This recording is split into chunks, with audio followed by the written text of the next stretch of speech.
Hello everyone, welcome to my channel. నా ఛానల్ని కొత్తగా చూసేవాళ్ళు, సబ్స్క్రైబ్ చేసుకున్న వాళ్ళకి థ్యాంక్ యూ సో మచ్ అండి. అండ్ ఈరోజు నేను చెప్పబోయేది ఏంటంటే స్ప్లిట్ ఎండ్స్ గురించి. స్ప్లిట్ ఎండ్స్ కామన్గా చాలా మందికి చూస్తూనే ఉన్నాను. ఎందుకు ఈ వీడియో చేస్తున్నానంటే నేను కూడా ఒకప్పుడు ఈ స్ప్లిట్ ఎండ్స్తో చాలా సఫర్ అయ్యాను. నేను తీసుకునే చిన్న చిన్న టిప్స్, హెయిర్ కేర్ వల్ల ఇప్పుడు నాకు స్ప్లిట్ ఎండ్స్ ప్రాబ్లం చాలా సాల్వ్ అయింది. నిజంగా చెప్తున్నానండి, మీకు కూడా తప్పకుండా ఈ టిప్స్ చాలా హెల్ప్ అవుతాయి ఎవరైతే స్ప్లిట్ ఎండ్స్తో బాధపడుతున్నారో. ఫస్ట్ టిప్ వచ్చేసి హెయిర్ ట్రిమ్. హెయిర్ని 2 పార్టీషన్స్గా డివైడ్ చేసి హెయిర్ని మంచిగా కోమ్ చేసుకోండి, చిక్కులు లేకుండా. కోమ్ చేసుకున్న తర్వాత హెయిర్ని 2 ఫింగర్స్ మధ్యలో హోల్డ్ చేసి పట్టుకోండి, వీడియోలో చూపిస్తున్నట్టు. స్ప్లిట్ ఎండ్స్, అన్ఈవెన్ హెయిర్స్ అంతా ఇలా కనిపిస్తుంది. సో వీటన్నింటినీ ట్రిమ్ చేయండి.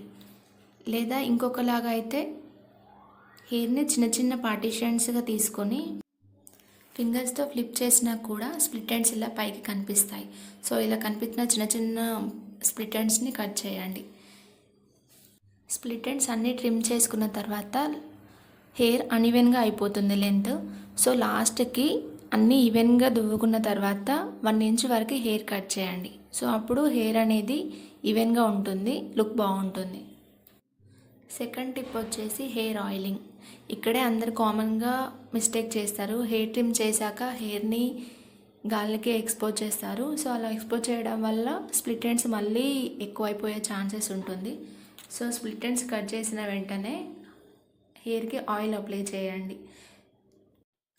కాలేజెస్కి, ఆఫీస్కి వెళ్ళే వాళ్ళైతే 2 to 3 డ్రాప్స్ ఆయిల్ తీసుకొని ఎడ్జెస్కి అప్లై చేసుకోండి. లేదా ఇంట్లో ఉండే వాళ్ళైతే హెయిర్కి చక్కగా ఆయిల్ అప్లై చేసుకొని ఓవర్ నైట్ ఉంచండి.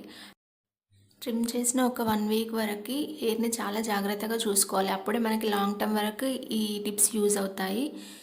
సో 1 వీక్ వరకు ఆయిల్ని అప్లై చేయండి. ఎవ్రీడే నైట్ పడుకునే ముందు కొంచెం లైట్గా ఆయిల్ అప్లై చేసి హెయిర్ని మొత్తం అల్లుకొని హెయిర్ బ్యాండ్తో టై చేయండి, గాలికి ఎక్స్పోజ్ అవ్వకుండా. ఈ టిప్స్ మీకు ఆల్రెడీ తెలిసినా లేదంటే ఎవరైనా ట్రై చేసినా ఇంతకుముందు కామెంట్ బాక్స్లో కామెంట్ చేయండి. అండ్ మీకు హెయిర్ గురించి ఇంకేమైనా టిప్స్ కావాలంటే కూడా కామెంట్ చేయండి. నాకు తెలిసినంత వరకు నేను ట్రై చేస్తాను చెప్పడానికి. అండ్ థర్డ్ టిప్ వచ్చేసి hair straighteners and hair dryers అస్సలు వాడకండి. చాలా రోజుల వరకు అవాయిడ్ చేయండి. ఎందుకంటే ఆ హీట్ వల్ల హెయిర్ అనేది డ్యామేజ్ అయ్యి కూడా స్ప్లిట్ ఎండ్స్ ఎక్కువ అయ్యే ఛాన్సెస్ ఉంటుంది. సో వీలైనంత వరకు టవల్ డ్రై చేసుకోండి. హెయిర్ స్ట్రైట్నర్స్ అస్సలు యూజ్ చేయకండి. ఫోర్త్ టిప్ వచ్చేసి వాటర్. మనం కంపల్సరీ మన బాడీకి ఎంత వాటర్ అవసరం అవుతుందో అంత వాటర్ కంపల్సరీ తాగాల్సిందే. వాటర్ కరెక్ట్గా తీసుకోకపోతే స్కాల్ప్ డ్రై అయిపోతుంది, హెయిర్ రూట్స్ డ్యామేజ్ అయిపోతాయి. సో దానివల్ల కూడా స్ప్లిట్ ఎండ్స్ ఎక్కువ అయిపోతాయి. డ్రై స్కాల్ప్ ఉన్న వాళ్ళు కంపల్సరీ ఈ ఆయిలింగ్ అండ్ వాటర్ అస్సలు మిస్ చేయొద్దు. సో వాళ్ళకే ఇది ఎఫెక్ట్ అవుతుంది చాలా. అండ్ లాస్ట్ స్టెప్ వచ్చేసి కండిషనర్. వీలైనంత వరకు కండిషనర్ యూజ్ చేయడానికి ట్రై చేయండి. ఎందుకనంటే హెయిర్ మాయిశ్చర్గా ఉంచుకోవడం వల్ల స్ప్లిట్ ఎండ్స్, డ్యామేజ్డ్ హెయిర్ అనేది కంట్రోల్ చేయవచ్చు.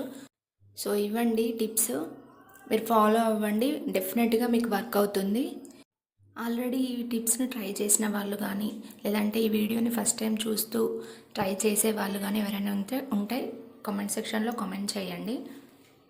అండ్ ఈ వీడియో హెల్ప్ఫుల్ అనిపిస్తే ఒక లైక్ చేయండి. ఎందుకంటే లైక్ చేయడం వల్ల ఎంతమందికి హెల్ప్ అవుతుందో, నా వీడియో ఎంతమందికి రీచ్ అవుతుందో తెలుస్తుంది. అండ్ వీడియో నచ్చితే సబ్స్క్రైబ్ చేసుకోండి. మరిన్ని ఇలాంటి హెయిర్ కేర్ వీడియోస్ మీ వరకు తీసుకొస్తాను. Until then, bye. Do follow for more videos.